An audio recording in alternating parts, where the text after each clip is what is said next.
9.13 부동산 대책이 오늘로 꼭 한 달째를 맞았습니다. 가파른 상승세 꺾였다는 분석들이 대다수인데요. 실제로는 앞으로 어떻게 될 것인지가 더 문제죠. 그래서 두 분 전문가 모시고 자세한 이야기 나눠보도록 하겠습니다. 서울디지털대학교 부동산학과의 김준환 교수 모셨습니다. 안녕하세요. 안녕하십니까. 예. 정철진 경제평론가도 모셨습니다. 네, 안녕하세요. 네. 예. 자, 일단 총평을 좀 저희들이 들어보도록 하겠습니다. 집값 잡힌 겁니까?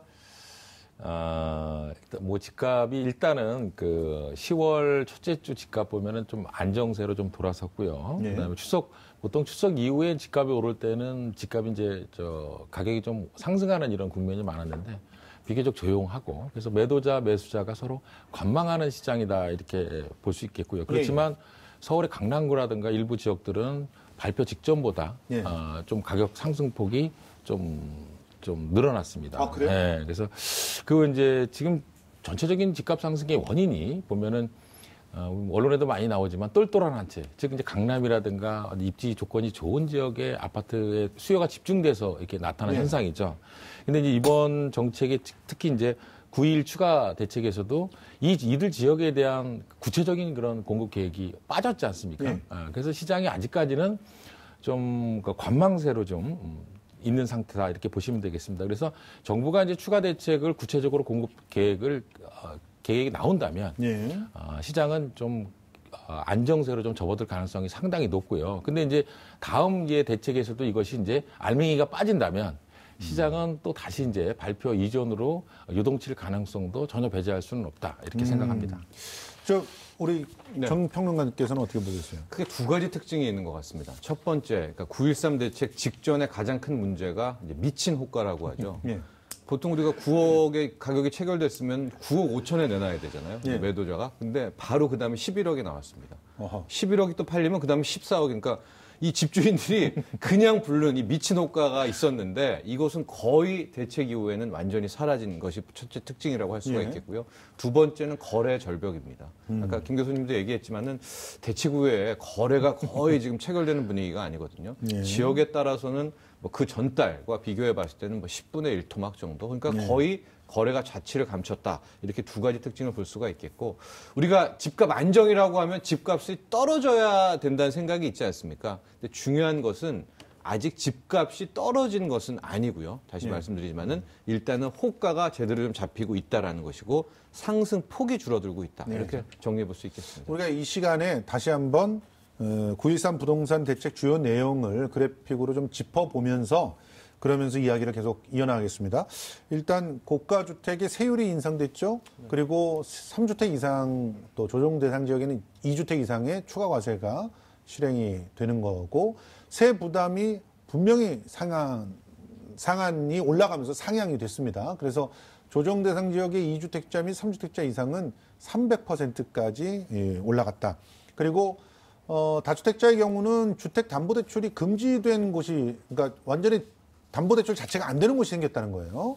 그리고 조정 대상 지역의 일시적 2주택자라든가 양도세 비과 기준 강화가 있었던 것이고 또 종전주택이 3년에서 2년으로 줄었다는 것이고 또 임대사업에 있어서 임대사업자 대출 LTV가 또 저렇게 줄어들었다는 것이죠. 그래서 임대사업자들에게 뭐랄까 좀 혜택들이 주어졌던 것들을 다시 걷어들였다. 이렇게 뭐 정리를 할 수가 있겠어요. 이런 내용들이 결과적으로 아파트 가격을 좀 어떻게 보면 끌어내리고 있는 그런 상황이냐라고 하는 건데 지금 오름폭이 둔화됐다란 말이에요. 그렇습니다. 그러니까 다시 한번 또 말씀드리지만은 가격이 떨어진 것은 아니고요. 맞아요. 상승 폭이 정말 확연히 줄어들었다 이렇게 볼 수가 있을 것 같은데요. 지금의 상승폭 주간 상승률 단위로 보면 집값이 튀어오르기 직전. 그러니까 우리가 일명 뭐 서울 박원순 시장의 싱가포르 선언이라고 하죠. 그 직전에 막 그때도 저도 방송을 하면서 이제 드디어 마이너스가 될 겁니다. 드디어 하락이 될 겁니다 할 정도였을 때 주간 상승률이 0.03%, 뭐 0.06% 거의 아주 소폭 상승이었었거든요. 그만큼으로 돌아왔다라는 것이고요. 지금 화면에 나오는 저 변동률 추이를 자칫 가격의 추이 그래프로 보시면 안 됩니다. 그렇죠. 가격은 이미 올라 있어요. 엄청 올라 있고 그 주간 단위의 오름 폭이 지금 거의 줄어들어서 만에 하나 저 추세대로 지금 가게 된다면 다다음 주쯤에는 아마도 우리가 6월 말에 못 봤던 서울 집값이 주간 상승률 기준으로 처음 하락까지도 볼 수 있는 이제 그런 상황으로 왔습니다. 예.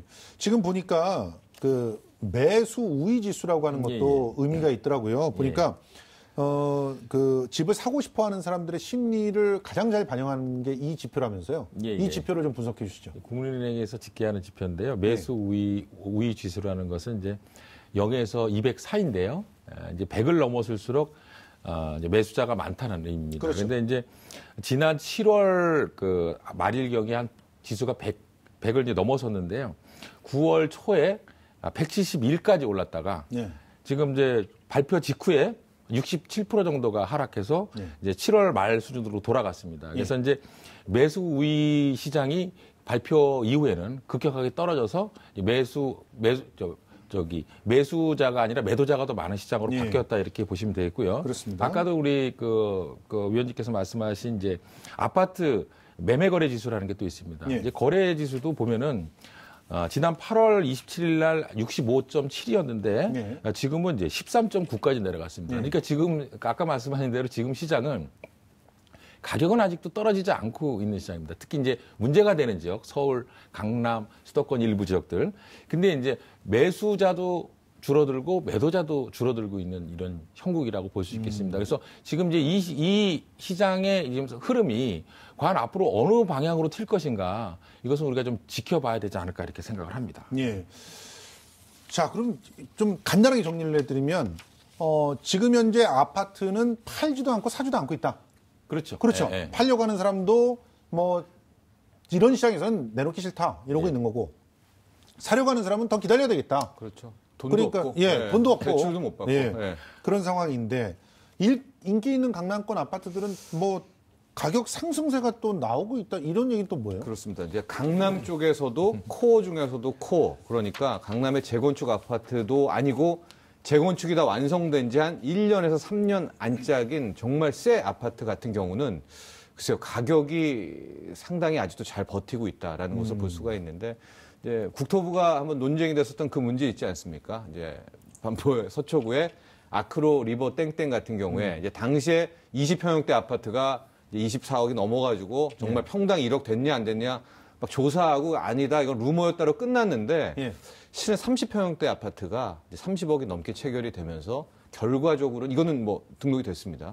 평당 1억 원대 아파트가 9.13 대책 이후에도 나오게 될 거거든요. 그러니까 이것을 보게 된다면은 아직 강남권 그 중에서도 정말 새 아파트 똘똘한 한 채 중에서도 한 채는 뭐 대책과는 상관없이 계속해서 오름세를 보이고 있어서 이건 좀 주목해야 되는데 근데 우리가 여기서 설명을 해야 될 거는 당시에도 최종국 금융위원장이 그런 아파트들 그러니까 막 30억, 40억짜리의 라운드는 일단 당국의 규제도 아니고 그것들은 일단은 이제 배제한다는 얘기가 있었기 때문에 아마 그 시장에 대해서는 이번 뭐 대책권에 뭐 사정되는 뭐 그런 것들은 아니라고 봅니다. 그러니까 30억, 40억 되는 그런 아파트들은 뭐 사시는 분들이 뭐 세금 좀 올라간다고 안 사고 이러지는 않는다는 거 아니에요? 그렇죠. 돈 걱정을 하지는 않는 거죠. 대출을 잡는다고 해도 전혀 상관이 없는. 다 캐시입니다. 그런 집에서는. 캐시. 그렇죠. 아니, 급할 거 없고 그 자금력이 있는 분들한테 뭐 세금을 더 매긴다든지 대출을 규제한다든지 이런 것들은 전혀 그분들한테는 적용이 안 되는 상황이라 시장 자체가 그분들이 세금을 좀 많이 내주면 좋잖아요. 그렇죠. 그러니까 보유세를 좀 더 올려도 되지 않을까 그런 생각도 좀 드는데 지금 전세 가격 같은 경우 지금 급락하고 있다는 그런 얘기가 있던데 어떻습니까? 전세 가격 좀 분석해 주세요. 이제 보통 이제 이런 집값 하락을 위해서 집값 안정을 위해서 정부가 강력한 규제를 내놓으면 항상 나오는 얘기가 반복되는 시나리오죠.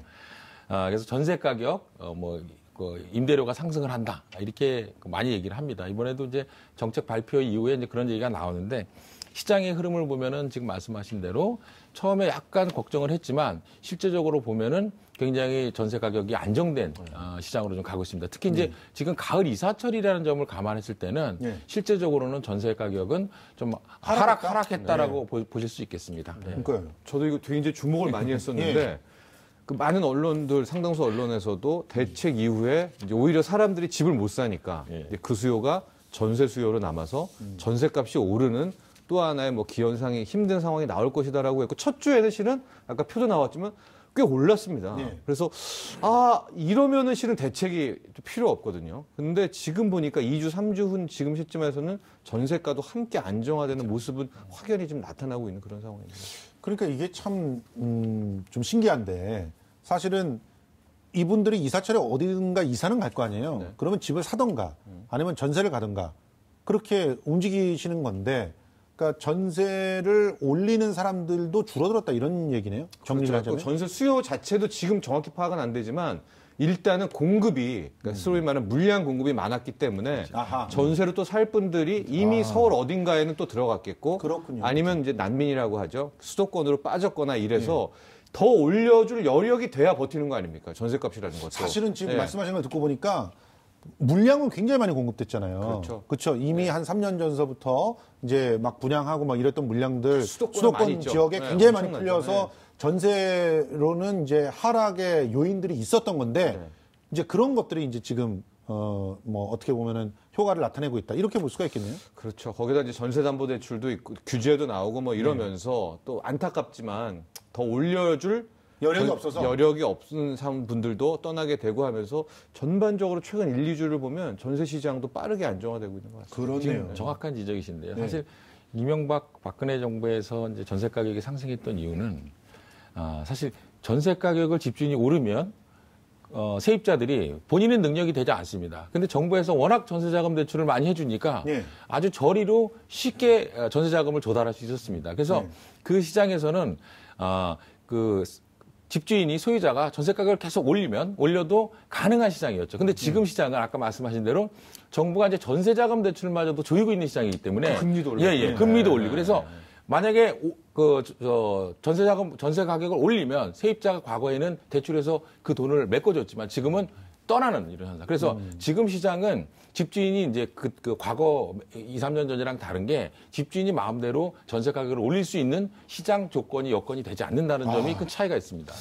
이 부분도 좀 따져보자고요. 그 9.13 대책 발표 이후에 8일 만에 공급 대책이 발표됐잖아요. 그러니까 이게 더 어떻게 보면은 뭐라고 해야 되나요? 그 꺼져가는 불에다가 물을 더 끼얹는 그런 역할을 했다 이런 주장들도 있고 또 한편으로는 이 정도 공급 갖고 그렇게 뭐 영향 끼치지 않았을 것이다 이런 주장들도 있단 말이에요.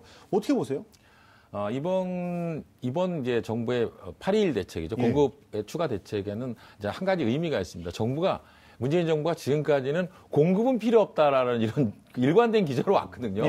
규제만 가지고 했는데 더 이상 이제 규제만 갖고 안 된다. 그래서 공급 정책으로 이제 전환을 했다라는 점에서는 큰 의미가 있어요. 그래서 시장에서 그런 부분은 이제 앞으로 정부가 주택을 공급할 것이다.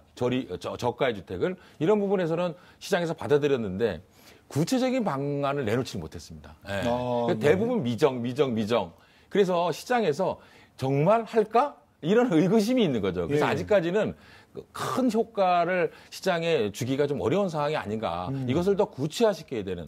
특히 이제 서울 지역의 그린벨트 해제 부분에 대한 문제는 서울시와 국토부 간의 원활한 이런 어떤 합의를 거쳐서 제 생각에는 빠르면 올해 이달 말이나 늦어도 11월 초까지는 구체화된 안이 나오지 않으면 시장은 또 그 이유를 기점으로 해서 아까 말씀하신 대로 요동칠 가능성도 있다 이렇게 볼 수 있겠습니다. 아니 그런데 지금 보면은 몇 가지 문제들이 있잖아요. 그 그린벨트 등등을 갖다 해제해가지고 그쪽에 그 다양한 물량을 만들어도 결국 소비자들이 원하는 물량이라고 하는 건 도심이라든가 강남이라든가 이런 인프라가 아주 좋은 곳에 물량을 원한다는 것이고 그리고 또 지금 그 정부가 발표한 신규 택지들이 입지가 굉장히 좋은 데인데 입지가 좋으면 좋을수록 주변 주민들이 막 반발해가지고 싼 주택을 공급할 수 없다라고 하는 그런 문제들이 있잖아요. 그래서 저는 그 9.21 공급 대책이 자칫 시한폭탄이 될 수도 있다라는 생각을 좀 걱정을 합니다. 시한폭탄이라? 9.13 대책까지는 상당히 부동산 규제책으로는 안정감이 있게 나왔는데 마지막 최후의 활용점정이라고 할 수 있는 공급 대책을 좀 보면 9월 22일 당시에 돌아다 보면 한번 공공택지 지정 현황 좀 보시면서 얘기할까요? 그때 당시만 해도 원래는 30만 호로 공급하기로 다 얘기를 했는데 준비가 안 됐기 때문에 10분의 1 수준인 3만 5천 호 얘기를 꺼냈고요. 근데 그때 역시도 확실하게 이렇게 적시한 곳도 있었지만은 17개가 적시가 그중에서 2개가 적시됐고 네. 나머지는 서울 같은 예. 경우에도 성동구치소 몇 군데밖에 예. 못 됐고 적시도 못한 데다가 그때 나온 얘기가 이제 3기 신도시를 또 건설하겠다라는 얘기가 지금 나왔었는데 예. 이제 그거 운만 떼놓고 3기 신도시에 대한 것도 아직 구체화되지 않은 그런 상황인 찰나에 다시 해당 지역 주민들이 반발이 나오고 있고 뭐 그린벨트 얘기 논쟁도 나왔고 그렇기 때문에 아직까지는 9.11 공급 대책은 완성되지도 못했고 이게 아직까지 평가하기는 좀 그렇습니다. 그래서 어제 그제였었죠. 김현미 장관이 이제 앞으로 2기 신도시부터 더 좋게 만들겠다라고 해서 뭐 교통망 이런 걸 얘기를 하면서 연말께 10만 호 정도의 공급을 이제 추가로 발표할 텐데 그때 현재 2기 신도시에 대한 뭐 공급이라든지 교통 문제를 함께 해결하여서 이제 나오게 된다라고 얘기를 했거든요. 그래서 예. 저는 일단은 9.11 공급 대책의 판단 유보는 연말이니까 이제 몇 안 남았죠. 한 달 반이니까. 여기에 10만 호를 얘기를 할 때 10만 호가 어딜까? 하고 그때 같이 발표하겠다라고 하는 뭐 광역 교통 계획이라든가 BRT, GTX가 정말 얼마나 정교하게 나올까? 그게 마지막 쐐기를 박느냐, 집값이 뭐 거품 상승에 아니면은 이걸 보니까 이거 별거 없네. 다시 또 돈들이 그냥 서울 똘똘한 채로 갈까에 대한 판가름이 날 것 같다 이렇게 봅니다. 그리고 주민이 반대하는 이유가 예. 있습니다. 왜 이런 공공사업을 하다 보면 대부분 LH에서 사업을 하는데 예. LH 같은 경우에는 거의 땅만 팔고 나오는 상황입니다. 그러니까 아. 주변에 인프라를 구축을 해야 되는데 결국은 대부분 보면 아무것도 해놓지 않고 도망가는. 그러니까 그 예를 들어서 주민들이 반대하는 이유는 처음에는 이것 떼준다 저것 떼준다 그랬는데 결국은 LH가 모든 토지를 매각하고 사업을 끝나고 나갈 때는 거의 대부분의 것들이 이루어진 것이 20, 30%밖에 안 됩니다. 그래서 이번에는 이제 정부에서도 이런 지역들에 대해서 지금 아까 정 의원님 말씀하신 대로 인프라라든가 교통이라든가 이런 것들에 대해서 담보를 해주지 않으면 아마 지역 주민들의 반발이 굉장히 거셀 것이다 이렇게 생각을 합니다. 예. 자, 지금 정부의 입장은 뭐 어쨌든 집값을 잡겠다라는 것이고 그리고 이번 부동산 대책이 효과가 없을 경우에 다른 카드도 있다. 이런 식으로 호언장담하고 있어요. 그러면서 이제 계속 거론되는 여러 가지 그 새로운 카드 중에 하나가 금리 카드잖아요. 네.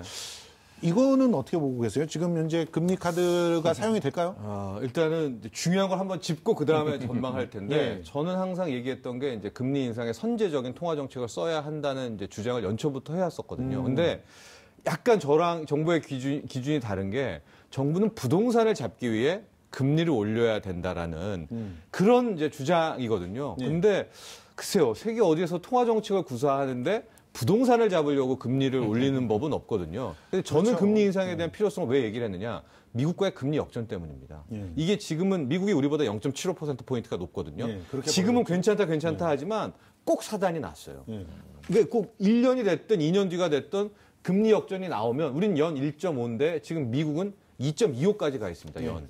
그렇게 되면은 항상 문제가 발생됐거든요. 외국계 자금이 눈치 보다가 확 빠져나간다든가 원화 약세가 빠르게 진행된다든가 저거를 막는 차원에서 저는 일단은 좀 선제적인 대응을 해서 한 번 정도 올려야 되지 않겠나 얘기를 해 왔었는데 마치 지금 분위기가 부동산을 잡기 위해 한국은행의 금리 오른다 이렇게 여론이 되면 나중에 이게 정치적인 문제로까지 좀 비화될 수가 있거든요. 어떤 정치의 문제를 얘기해요? 가령 이 통화 정책이라는 것은 한국은행의 독립 권한인데, 그렇죠. 예, 계속해서 정부가 이낙연 총리도 그렇고 김현미 장관도 이 한국은행 때문에 부동산이 올랐다 이런 뉘앙스를 얘기하면서 금리를 올려야 된다는 압박을 준 거 아니겠습니까? 주는 모양새인데 그렇죠. 때마침 이걸 한국은행이 받아서 금리를 올렸다. 그럼 본의 아닌 오해가 사죠. 아니 독립성이 종용돼야 될 중앙은행이 정부의 명령에 따라서 금리를 올렸네? 그러니까 이게 두고두고 그러다가 뭐 부동산이 한 요 정도 떨어지면 좋을 텐데 와장창 무너진다가 하면 이제 모든 논란이 또 정치 쟁점화 되잖아요. 그래서 저는 부동산이 무너지기라도 하면 다행인데 네. 예를 들어서 서민들만 지금 금리 압박이 너무너무 심해지고 실제로 부동산은 또 오르더라 이렇게 되면 진짜 빠져나갈 방법이 없는 그러니까 거예요. 좋은 지적이죠. 네. 이게 우리가 집도요 여러 카테고리가 있거든요. 그렇죠. 아까 말한 똘똘한 한 채 중에 한 채가 있고 네. 실은 이런 집값 급등에도 못 오른 주택집이 또 더 많습니다. 근데 여기가 만약에 더 무너진다라고 하면 이게 또 다른 정치 쟁점화가 되기 있기 때문에 당연하죠. 지방 같은 경우는 지금 계속 집값이 떨어지고 있는 그런 상황이잖아요. 네.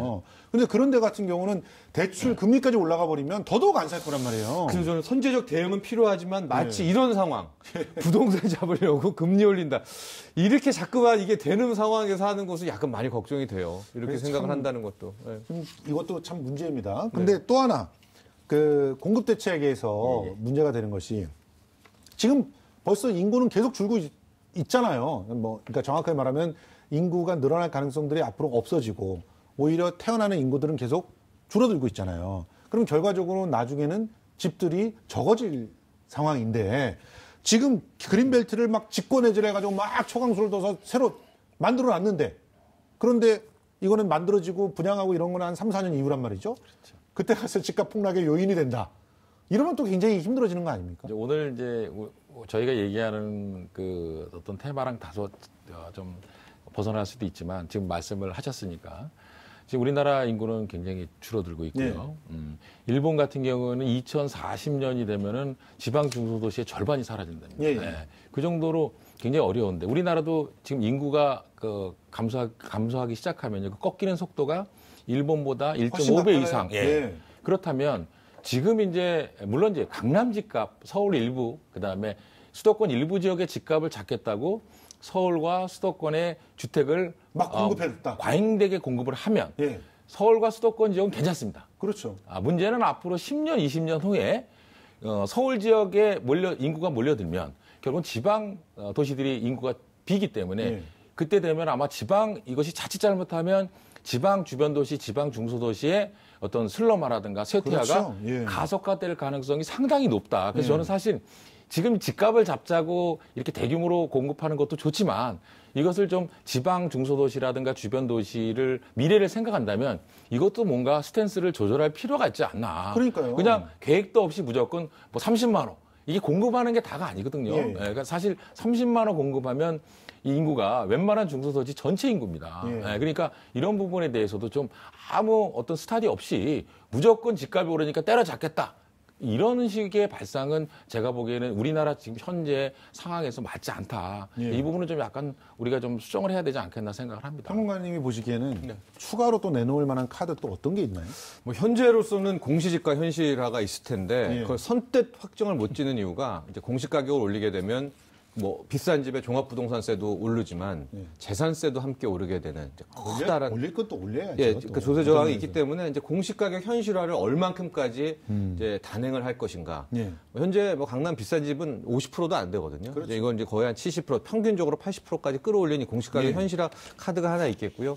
뭐 이게 연내에 나오게 된다는 그 10만 호 공급 계획 정도의 그 청사진이 얼마나 정교한가. 그리고 이제 그 다음에 나오는 게 뭐 분양가 상한제라든가 분양가에 이제 손대는 건데 원가 공개까지 얘기가 나오는데 글쎄요 그 단계까지는 아마 가지는 현재로서는 않을 것 같아요. 그건 좀 또 다른 또 문제가 될 수가 있거든요. 왜냐면은 그 섣불리 또 했다가는 완전히 지금 경기도 안 좋은데 건설 경기까지 건드릴 수가 있기 때문에 제가 일단 보는 건 공시가격 현실화만 한다면 그 막대한 세금 부담이 내년에 이제 다가오고 아마도 어느 정도의 효력을 발휘할 수 있지 않을까 이렇게 보고 있고요. 또 한 가지 보면 지금 대외적인 변수가 굉장히 안 좋습니다.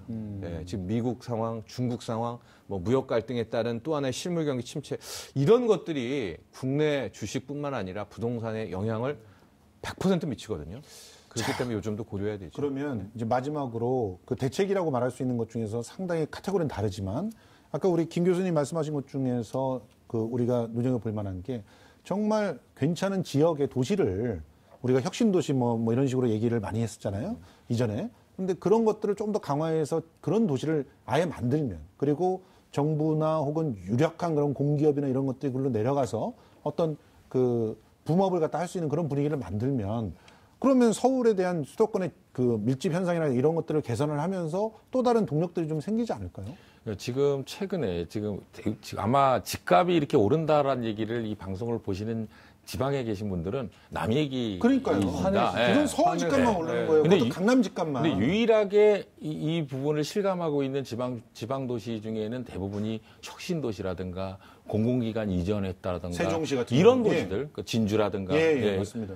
근데 일본 같은 경우는 이런 공공기관이라든가 혁신도시 이런 게 실패를 했습니다. 하지 못했고 우리가 노무현 정부 때 사실 굉장히 욕을 얻어먹고 했는데 결과적으로 지금 와서 지방 중소도시를 말씀하신 대로 살린 것은 이런 노무현 정부 때의 정책이었습니다. 맞습니다. 그래서 지금 말씀하신 대로 서울 수도권에 이렇게 계속 집을 공급하는 게 아니라 수요 자체를 분산시키기 위해서 결국 말씀하신 공공기관이라든가 여러 가지 뭐 우리가 예를 들어서 국회가 뭐 이전할 수도 있겠고요. 맞습니다. 이런 식으로 이전을 하면 수요 자체가 지방으로 분산을 시킨다면 서울에 30만 원 공급하는 것보다 수요를 지방으로 50만 원, 60만 그 세대 정도를 수요를 지방으로 분산시킨다면 구태여 우리가 지금 무리수를 두면서 서울 수도권에 공급하는 효과보다도 훨씬 날 수 있다. 그리고 그린벨트 해제하고 인프라 그렇죠. 만들고 이런 거 다 그쪽으로 투자해도 되잖아요. 중요한 것은 일본 같은 경우는 지금 도시를 줄이고 있습니다. 규모를. 도시가 인구가 줄고 슬럼화되니. 그래서 이런 장래를 대비 앞으로 20, 30년 후를 대비하기 위해서도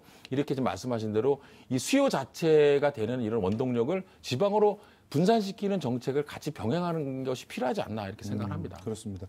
자, 이 부동산 대책 나올 때 잠깐 반짝하다가 다시 또 뭐 폭등하고 또 대책 내놓고 이런 그 반복을 하지 않기 위해서는 어떤 그런 전환들이 좀 필요할까요?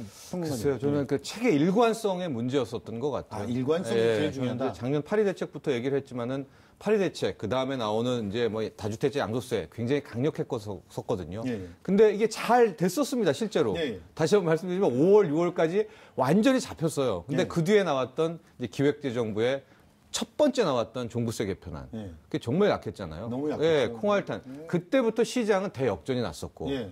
이게 뭐야? 그러니까 다시 사죠. 맞아요. 거기에 이제 여의도, 뭐 용산 통계봐 이게 확 당기니까 일관적으로 쭉 흘러가는 모습이 일단은 중요한데 예. 어찌됐건 9.13에서 궤도는 다시 돌아왔거든요. 예. 이제 남은 공급 대책이라든가 공시지가 현실화라든가 이런 것들을 끊임없이 계속 좀 중장기적인 흐름대로만 간다면 예.